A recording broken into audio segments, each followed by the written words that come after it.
हरे कृष्णा। हम श्रीमद् भगवद गीता के 6वें अध्याय ध्यान योग इसके 16वें श्लोक को आज पढ़ रहे हैं।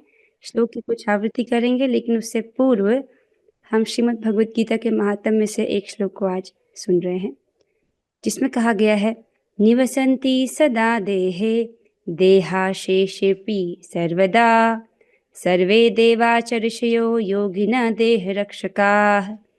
जो निरंतर गीता का अध्ययन करता है उसके लिए मृत्यु काल में भी देवता, ऋषिगण और योगी सभी उसके शरीर में संरक्षक के रूप में रहते हैं।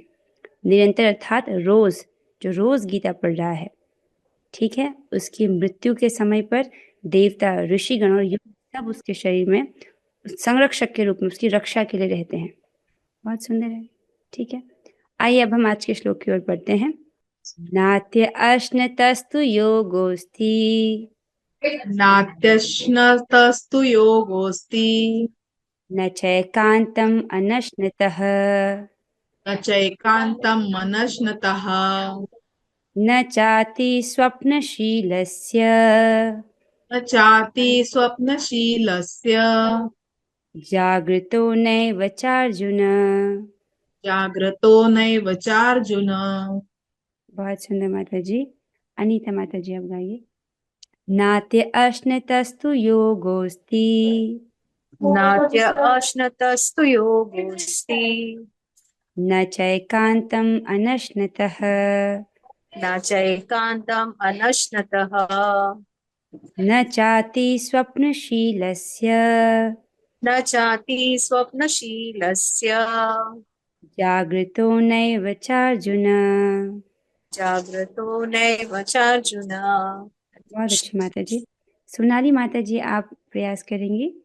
नात्य अश्नतस्तु योगोस्ति नाट्य अश्नतस्तु योगोऽस्ति न चैकान्तम् अनश्नतः न चैकान्तम् अनश्नतः न चाति स्वप्नशीलस्य न चाति स्वप्नशीलस्य जागृतो नैव चार्जुन।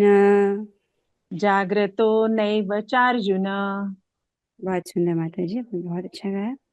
नात्य अश्नतस्तु योगोस्ति, जो व्यक्ति अति अश्नत अर्थात जो बहुत अधिक भोजन खाता है या जो बहुत कम खाता है, न चैकान्तम् अनश्नतः, बिल्कुल ही नहीं खाता, बहुत कम खाता है, न चाति स्वप्नशीलस्य, जो बहुत अधिक स्वप्नशील है अर्थात बहुत अधिक निद्रापरायण है, मतलब बहुत अधिक सोता है वो, और जागृतो नैव चार्जुन, और जो बहुत अधिक जागता है अर्थात जो रात्रि में बहुत देर तक जागता है, बहुत कम सोता है, वो भी जो है वो व्यक्ति योग को सिद्ध नहीं कर सकता। तो ये 4 गलतियां भगवान बता रहे हैं, राइट। योग के मार्ग पर ये 4 गलतियां जो करते हैं, इनमें से कोई एक भी करता है, वो व्यक्ति योग को सिद्ध नहीं कर पाता। अत्यधिक खाना, आवश्यकता से अधिक खाना, या बहुत कम खाना, या बहुत अधिक सोना, या बहुत ही कम सोना, राइट। तो ये चारों चीज जो है, इसको नहीं करना है। जो ऐसा करता है वो योग को सिद्ध नहीं कर पाता। और योग का अर्थ, एक माता जी कल पूछ रहे थे, योग का अर्थ होता है भगवान से जुड़ना, राइट। तो वो व्यक्ति योग को नहीं सिद्ध कर पाएगा अगर वो ये 4 गलतियां कर रहा है। आइए अन्वय की ओर चलते हैं। अर्जुन, हे अर्जुन, अत्य अत्य अश्नतः अर्थात अधिक भोजनकारी का न योग अस्ति, योग सिद्ध नहीं होता है। तू पुनः एकांतम अनश्नतः, बिल्कुल अनाहारी का भी न चय अर्थात योग सिद्ध नहीं होता। जो एकदम अनाहारी है उसका भी सिद्ध नहीं होता। अति स्वप्नशीलस्य, अतिशय निद्रा परायण का न च नहीं होता। जागृत एवं न च, और जागृत रहने वाले का भी नहीं होता है। स्पष्ट है। अनुवाद और तात्पर्य कृष्ण कृपा मूर्ति श्री श्रीमद एसी भक्ति वेदांत स्वामी प्रभुपाद द्वारा। प्रभुपाद जी कहते हैं, यहाँ पर योगियों के लिए भोजन तथा नींद के नियमन की संस्तुति की गई है। अधिक भोजन का अर्थ है शरीर तथा आत्मा को बनाए रखने के लिए आवश्यकता से अधिक भोजन करना। स्पष्ट है, आवश्यकता से अधिक नहीं खाना है। मनुष्यों में मांसाहार करने की आवश्यकता नहीं है, क्योंकि प्रचुर मात्रा में अन्न, शाक, फल तथा दुग्ध उपलब्ध हैं। ऐसे सारे भोज्य पदार्थ भगवत गीता के अनुसार सतोगुणी माने जाते हैं। तो क्या है सतोगुणी आहार? अन्न, शाक, फल, दूध इन सबको सतोगुणी आहार बताया गया है। तो ये सब चीजें हम भगवान को अर्पित करके प्रसाद के रूप में ग्रहण कर सकते हैं। मांसाहार तो तमोगुणियों के लिए है, अतः जो लोग मांसाहार करते हैं, मद्यपान करते हैं, धूम्रपान करते हैं और कृष्ण को भोग लगाए बिना भोजन करते हैं, वे पाप कर्मों का भोग करेंगे, क्योंकि वे दूषित वस्तुएं खाते हैं। इधर आइए, ये 4 चीजों से बहुत सतर्क रहना है। मांसाहार, मद्यपान अर्थात शराब आदि का सेवन और धूम्रपान, ये सब तमोगुणी है और तमोगुण का संपर्क नहीं करना है, ठीक है, उससे बचने का प्रयास करें। और जो भोजन भगवान को अर्पित नहीं हुआ है उसे ना ग्रहण करें। बहुत सतर्क रहें इस मामले में, राइट। जैसे हम ट्रेन में जब सफ़र करते हैं या जब बस में जब ट्रैवल करते हैं तो अक्सर भोजन की व्यवस्था नहीं होती है। कोशिश कीजिए कि घर से आप ले जा सके अपने साथ में, राइट। और मान लिया जाए कभी ऐसी इमरजेंसी हो गई कि आप भोजन भी नहीं लाए हो और आप ट्रैवल कर रहे हो और कुछ व्यवस्था भी नहीं है, तब आप क्या कर सकते हो, जो शाकाहारी भोजन है, फल आदि लेकर के थोड़ा उनको धो करके आप भगवान को भोग लगा सकते हैं अपने ही फोन में, क्योंकि देखिए भगवान हर जगह हैं और अपने फोटो में भी हैं। अपने फोटो के माध्यम से भगवान आपकी सेवाओं को स्वीकार करते हैं। तो इमरजेंसी में आप ऐसा कर सकते हो। जब आपको पता है कि आप ट्रैवल कर रहे हो तो आप अपने साथ तुलसी लेकर चलें, ताकि ऐसे इमरजेंसी में भगवान को भोग अर्पित कर सके। सो आगे चलते हैं।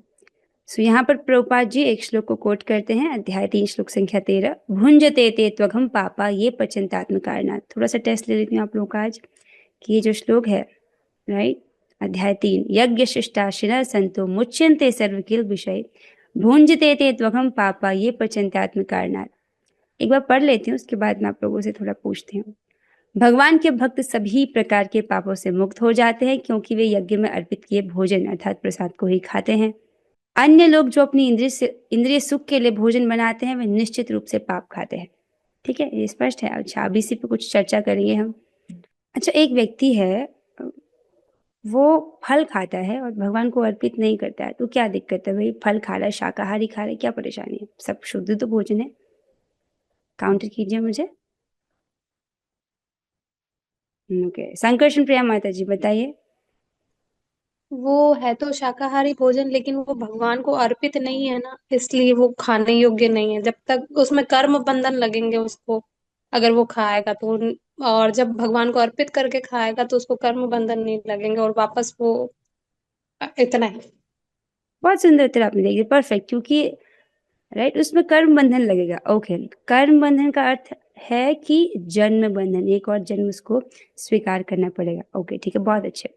अब एक माता जी हैं, एक प्रैक्टिकल केस दे रही हूँ। भक्त माता जी हैं और वो सड़क पर है अपने बच्चे के साथ, और बच्चा अचानक डिमांड करता है, मम्मी आइसक्रीम। अब क्या करना चाहिए? अब वो तो अर्पित नहीं है, सड़क पर आइसक्रीम है। अरे, क्या बच्चे को आइसक्रीम भी नहीं देंगे? इतनी क्रूर माता जी बन जाएंगे? बच्चा आइसक्रीम मांग रहा बेचारा।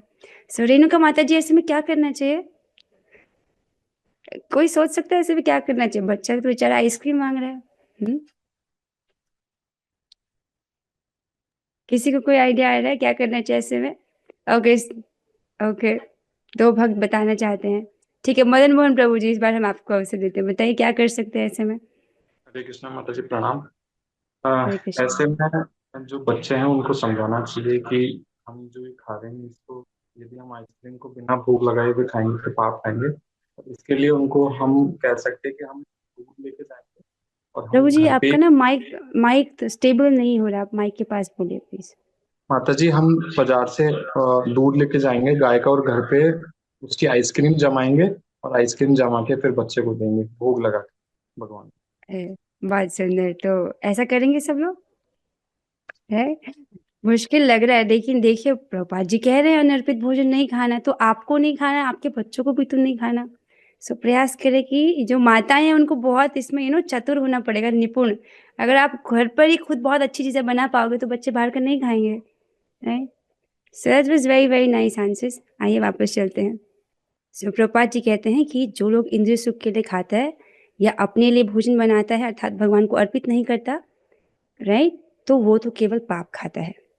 एक माता जी ने एक ऑल्टरनेटिव दिया। सुमन माता जी कहती हैं कि देखो, जो तुलसी भगवान को अर्पित है वो उसमें डाल सकते हैं और इस प्रकार से प्रसाद बन जाएगा। ऐसा भी कर सकते हैं, लेकिन बेस्ट है कि आप स्वयं बनाओ। जो पाप खाता है और नियत मात्र से अधिक भोजन करता है वह पूर्ण योग का पालन नहीं कर सकता। सबसे उत्तम यही है कि कृष्ण को अर्पित भोजन उच्छिष्ट को ही खाया जाए। कृष्ण भावना भावित व्यक्ति कभी भी ऐसा भोजन नहीं करता जो इससे पूर्व कृष्ण को अर्पित ना किया गया हो। कभी भी वो अनर्पित भोजन नहीं ग्रहण करता है। जो भक्त बहुत गंभीर हैं, राइट, वो इस बात का विशेष ध्यान रखें कि कोई अनर्पित वस्तु ना खाएं। कि अतः केवल कृष्ण भावना भावित व्यक्ति ही योगाभ्यास में पूर्णता प्राप्त कर सकता है। ये बहुत महत्वपूर्ण नियम है, इसमें कोई कॉम्प्रोमाइज नहीं करना है, केवल प्रसाद ही खाना है। यदि हम माया से बचे रहना चाहते हैं, अच्छे से भक्ति करना चाहते हैं, तो ये बहुत महत्वपूर्ण नियम है कि हम केवल प्रसाद ही खाएं। प्रसाद मतलब प्रसादम जल, जल भी प्रसाद ही पिएं। जो जल भगवान को अर्पित है वही ग्रहण करें। दोनों बातों का ध्यान रखना है। नहीं ऐसा व्यक्ति कभी योग का अभ्यास कर सकता है जो कृत्रिम उपवास की अपनी विधियां निकालकर भोजन नहीं करता है। कृष्ण भावना भावित व्यक्ति शास्त्रों द्वारा अनुमोदित उपवास करता है।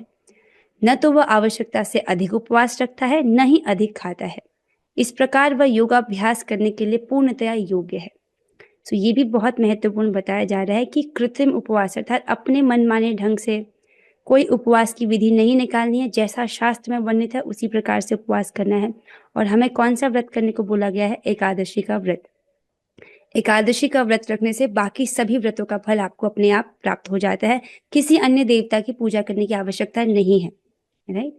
सो क्योंकि एकादशी से भगवान प्रसन्न हो जाते हैं और बाकी सब देवता भगवान के सेवक हैं, उनके अंग हैं, तो वो भी स्वतः ही प्रसन्न हो जाते हैं। सो इसीलिए जो कृष्ण भावना भावित व्यक्ति है एकादशी का व्रत रखता है। एकादशी का व्रत बहुत सिंपल है। उस दिन आपको अन्न नहीं खाना होता है। अन्न नहीं खाते हैं और अधिक से अधिक आप भगवान का नाम जपिए। जो आवश्यकता से अधिक खाता है वह सोते समय अनेक सपने देखेगा, अतः आवश्यकता से अधिक सोएगा। मनुष्य को प्रतिदिन 6 घंटे से अधिक नहीं सोना चाहिए। तो प्रभुपाद जी कह रहे हैं, प्रयास कीजिए कि आप इसको अपने जीवन में उतार पाएं। जो व्यक्ति 24 घंटों में से 6 घंटों से अधिक सोता है वह अवश्य ही तमोगुणी है। तमोगुणी व्यक्ति आलसी होता है और अधिक सोता है। ऐसा व्यक्ति योग नहीं साध सकता।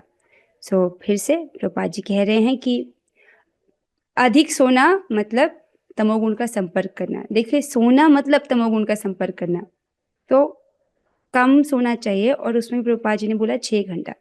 ऐसा भी नहीं कि बहुत कम सोना चाहिए। भगवान इसको पहले बोल चुके हैं, जो बहुत अधिक सोता है या बहुत कम सोता है, दोनों ही योग को नहीं साध सकते हैं। तो बैलेंस लेना। प्रभुपाद जी कह रहे हैं 6 घंटा जो है पर्याप्त है, राइट। कुछ भक्त बोले 6 घंटे में पूरी हो जाती है, नहीं, 5 घंटा 6 घंटा, राइट, दिस इज इनफ। मुझे लगता है कि जो वरिष्ठ भक्त हैं उन्हें तो इससे कोई परेशानी नहीं होगी। हो सकता है कोई छोटे बच्चे हों, उनको शायद इससे कोई परेशानी होती हो। सोने वाले 6 घंटे से किसी को दिक्कत है? यहाँ पर 6 घंटा माता जी सोने भी नहीं देंगे। एवरीबडी इज कंफर्टेबल, है ना। 6 घंटे पर्याप्त हैं, ठीक है, बहुत सुंदर। अंत में, अरे इतनी जल्दी क्लास पूरी हो गई। अच्छा, कोई भक्त कह रहे हैं 7 घंटे। ठीक है, अभी आप 7 घंटे सो रहे हैं तो ये बस आप जब अच्छे से कीजिए, अपना 16 माला जब बढ़िया से कीजिए। मुझे यहाँ पर एक उदाहरण याद आया। एक भक्त थे जिनको सोना बहुत पसंद था, राइट। वो प्रभुपाद जी से कुछ इस संपर्क में बात करते, इस विषय में बात करते हैं। तो प्रभुपाद जी उनसे कहते हैं कि देखो, तुम 2 घंटे अच्छे से जप करो और भले तुम 22 घंटे सो जाओ। उन विशेष भक्त को ऐसा कहते हैं। तो देखिए, मुख्य कार्य तो हमारा ये है कि 24 घंटे में ऐसी क्रिया करनी है जिससे चित्त का शुद्धिकरण हो। तो सबसे प्रमुख कार्य है नाम जप। हम जितने भी अपने इंद्रियों से प्रयास कर सकते हैं, राइट, जो भी मानवीय प्रयास हैं उनमें, राइट, प्रयास मतलब जो 3 स्तर पर होता है, राइट, शरीर से, वाणी से और अपने मन से। हम जो भी प्रयास कर सकते हैं 24 घंटे में, सबसे अधिक लाभकारी क्या है? जब हम हरे कृष्ण महामंत्र का जप करते हैं, स्पष्ट उच्चारण करते हैं, उसको सुनते हैं, तो वो हमारे चित्त को सबसे अधिक पवित्र करता है, राइट। चाहे व्यक्ति आज अगर अधिक भी सोता हो तो उसको इंश्योर करना चाहिए कि मैं अपनी 16 माला बहुत अच्छे से करूं, राइट। उससे क्या है, चेतना जो है वो ऊंची होती है और जितना जितना चेतना शुद्ध होती है उतना उतना, राइट, ये जो निम्नतर सुख है, नींद क्या है, एक प्रकार से तमोगुणी सुख है, वो उसके प्रति आसक्ति कम होती है, फिर वो अच्छा नहीं लगता है। पर अभी 6 घंटा हमको कम से कम सोना है। इसको दैवी शक्ति माता जी भी कहती हैं। दैवी शक्ति माता जी प्रभुपाद जी की शिष्या हैं और प्रभुपाद जी और बहुत अच्छी भक्त हैं, राइट। आप उनको अगर आपको प्रभुपाद जी की लीलामृत सुनना बहुत अच्छा लगता है और आपको अंग्रेजी भाषा समझ आती है तो आप उनका सुन सकते हैं, बहुत अच्छे से वो बताती हैं। सो माता जी भी इस बात को स्पष्ट करती हैं कि कम से कम 6 घंटे ज़रूर सोना चाहिए। और प्रभुपाद जी ने उनको एक इंस्ट्रक्शन दिया था। क्या इंस्ट्रक्शन दिया था? कि तुम 24 घंटे कीर्तन करो, ठीक है। आप समझ रहे हैं, प्रभुपाद जी ने अपनी शिष्या देवी शक्ति माता जी को ये इंस्ट्रक्शन दिया कि तुम 24 घंटे कीर्तन करो, और उन्होंने इस इंस्ट्रक्शन को बहुत गंभीरता से लिया कि मेरे गुरु महाराज ने मुझे ये आदेश दिया है तो मैं ऐसा करूँगी। तो फिर उन्होंने प्रयास किया कि 24 घंटे जप करें या 24 घंटे कीर्तन करें। तो वो इस घटना को बताती हैं कि उन्होंने गलती करके सीखा, राइट। क्या गलती करना? कि 24 घंटे जप करके कीर्तन करने का प्रयास। उन्होंने कहा कि ऐसा सही नहीं है, हमें पर्याप्त सोना चाहिए, कम से कम 6 घंटा ज़रूर सोना चाहिए। फिर उन्होंने बताया कि कीर्तन का अर्थ केवल नाम जप या कृष्ण जो हरे कृष्ण महामंत्र को गाना है वही नहीं है। कीर्तन का अर्थ होता है अपनी वाणी का प्रयोग जब हम भगवान के यश गुणगान के लिए करते हैं तो उसको भी कीर्तन कहते हैं। तो अभी जब गीता क्लास हो रही है तो ये भी तो कीर्तन है, राइट। प्रभुपाद जी जब दूसरे भक्त के साथ चर्चा कर रहे हैं कृष्ण के गुण विषय, वो भी कीर्तन है, राइट, क्योंकि अपनी वाणी का प्रयोग भगवान की सेवा हेतु कर रहे हो। तो वो बताती है कि कीर्तन के तो अलग अलग अर्थ होते हैं, राइट। जो भगवान की कथा है, राइट, वो भी कीर्तन है। भगवान का नाम जप वो भी कीर्तन है। भगवान का सामूहिक रूप से जो संकीर्तन वो तो कीर्तन है ही, राइट। इस प्रकार से जब भक्त मिलकर चर्चा कर रहे हैं, कृष्ण के बारे में बातें कर रहे हैं या प्रचार कर रहे हैं, वो भी कीर्तन है, ठीक है। इस प्रकार से बहुत सारे विविध अर्थ बताती हैं। तो वो कहती है कि मैं अभी भी वही इंस्ट्रक्शन को फॉलो करने का प्रयास कर रही हूँ, 24 घंटे कीर्तन, ठीक है। और वो भी अपने लेसन्स में ये सिखाती है कि 6 घंटे पर्याप्त सोना चाहिए।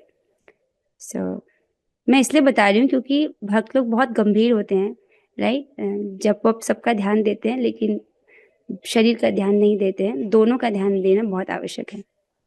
आई होप आपको ये श्लोक समझ आया होगा। ये 4 बातों का ध्यान रखना है।